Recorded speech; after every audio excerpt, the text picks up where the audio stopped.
স্বৈরাচার আওয়ামী লীগ সরকারের দুই প্রভাবশালী সংসদ সদস্য গ্রেপ্তার। সন্ত্রাস দমন আইনের মামলায় কার্যক্রম নিষিদ্ধ আওয়ামী লীগের সাবেক দুই সংসদ সদস্য সহ ১৩ নেতাকর্মীকে গ্রেফতার করেছে ঢাকা মহানগর গোয়েন্দা পুলিশ। গ্রেফতারদের মধ্যে রয়েছেন ব্রাহ্মণবাড়িয়া ৫ আসনের সাবেক সংসদ সদস্য ফয়জুর রহমান বাদল ও সংরক্ষিত সাবেক নারী সংসদ সদস্য তামান্না নুসরাত বুবলি। রোববার রাতে অভিযান চালিয়ে তাদের গ্রেফতার করা হয় বলে নিশ্চিত করেছেন ঢাকা মহানগর পুলিশের পাবলিক রিলেশনস বিভাগের উপকমিশনার মোহাম্মদ তালিবুর রহমান। তবে কোথা থেকে তাদের গ্রেফতার করা হয়েছে এ বিষয়ে ডিবি এখনো বিস্তারিত কিছু জানানো হয়নি। উল্লেখ্য, শেখ হাসিনা সরকার ক্ষমতাচ্যুত হওয়ার পর সেসব মামলার আসামি হচ্ছেন পদত্যাগী প্রধানমন্ত্রী সহ প্রভাবশালী মন্ত্রী, এমপি ও তাদের সহযোগীরা। এসব মামলায় প্রায় প্রতিদিনই কেউ না কেউ গ্রেফতার হচ্ছেন। গ্রেফতার হয়েছেন সাবেক রেলমন্ত্রী নুরুল ইসলাম সুজন, ৭১-এর ঘাতক দালাল নির্মূল কমিটির উপদেষ্টা মণ্ডলীর সভাপতি শাহরিয়ার কবির।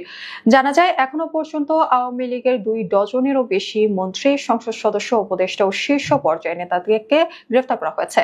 এর মধ্যে সাবেক আইনমন্ত্রী আনিসুল হক, সাবেক প্রধানমন্ত্রীর বেসরকারি শিল্প ও বিনিয়োগ উপদেষ্টা সালমান এফ রহমান এবং শেখ হাসিনার সাবেক জ্বালানি, খনিজ সম্পদ ও বিদ্যুৎ বিষয়ক উপদেষ্টা তৌফিক-ই-ইলাহি চৌধুরী ও সাবেক জনপ্রশাসন মন্ত্রী ফরহাদ হোসেন রয়েছেন। এছাড়া সাবেক ২ আইজিপি আব্দুল্লাহ আল মামুন সহ পুলিশের বেশ কয়েকজন কর্মকর্তাকে গ্রেফতার করা হয়েছে। ক্ষমতা হারানোর পর সাবেক প্রধানমন্ত্রী শেখ হাসিনার বিরুদ্ধে শতাধিক মামলা হয়েছে, যেগুলোর বেশিরভাগই হত্যা মামলা।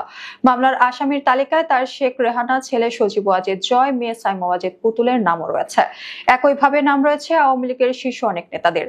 গত ৫ আগস্ট শেখ হাসিনা পদত্যাগ করে ভারতে পালিয়ে যাওয়ার পরপরই হযরত শাহজালাল আন্তর্জাতিক বিমানবন্দর হয়ে দেশ ত্যাগের চেষ্টা করেন আওয়ামী লীগ সরকারের মন্ত্রিসভার একাধিক সদস্য। সাবেক তথ্য প্রযুক্তি প্রতিমন্ত্রী জুনায়েদ আহমেদ পলককে বিমানবন্দর থেকে গ্রেফতার করা হয়। পলক, সৈকত ও সাবেক ডেপুটি স্পিকার শামসুল হক টুকুকে একই দিনে খিলক্ষেত থানার নিকুঞ্জ আবাসিক এলাকা থেকে আত্মগোপনে থাকা অবস্থায় গ্রেফতার দেখানো হয়। বিমানবন্দর থেকে ছাত্রলীগের ঢাকা বিশ্ববিদ্যালয় শাখার সাধারণ সম্পাদক তানভীর হাসান সৈকত এবং ঢাকা মহানগর শাখার সাধারণ সম্পাদক রিয়াজ মাহমুদকেও আটকের খবর আসে গণমাধ্যমে। তবে তাদের সেনাবাহিনীর কাছে হস্তান্তর করা হয়েছে কিনা সে ব্যাপারে কোনো তথ্য মেলেনি। এদিকে সরকার পতনের পর আওয়ামী লীগ সভাপতি শেখ হাসিনা সহ দলের অনেক নেতার বিরুদ্ধে গণহত্যা, হত্যা, গুম মামলা রয়েছে। তাদের অনেকে গ্রেফতার করা হয়েছে, আবার অনেকে রিমান্ডে নেওয়া হয়েছে। এখন পর্যন্ত যাদের গ্রেফতার করা হয়েছে তাদের মধ্যে উল্লেখযোগ্য হচ্ছেন সাবেক আইনমন্ত্রী আনিসুল হক, সাবেক বাণিজ্য মন্ত্রী টিপু মুন্সি, সাবেক মন্ত্রী আসাদুজ্জামান নূর, সাবেক শিক্ষামন্ত্রী ডক্টর দীপুমনি এবং সাবেক প্রধানমন্ত্রী শেখ হাসিনার উপদেষ্টা ও বেক্সিমকো গ্রুপের vice chairman Salman F Rahman.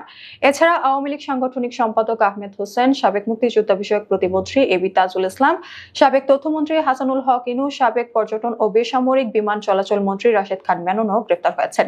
ক্ষমতাচ্যুত সরকারের মন্ত্রী, প্রতিমন্ত্রী এবং আওয়ামী লীগের নেতৃবৃন্দ যেমন গ্রেফতার হয়েছে, তেমনি সাবেক অনেক কর্মকর্তাও আটক হয়েছেন। এদের মধ্যে অন্যতম আলোচিত সেনা কর্মকর্তা, ন্যাশনাল টেলিকমিউনিকেশন মনিটরিং সেন্টার এনটিএমসির সাবেক মহাপরিচালক মেজর জেনারেল জিয়াউল আহসান, চট্টগ্রাম বন্দরের সদ্য সাবেক chairman rear admiral Mohammad Sohail, যিনি এক সময় র্যাবে কর্মরত ছিলেন।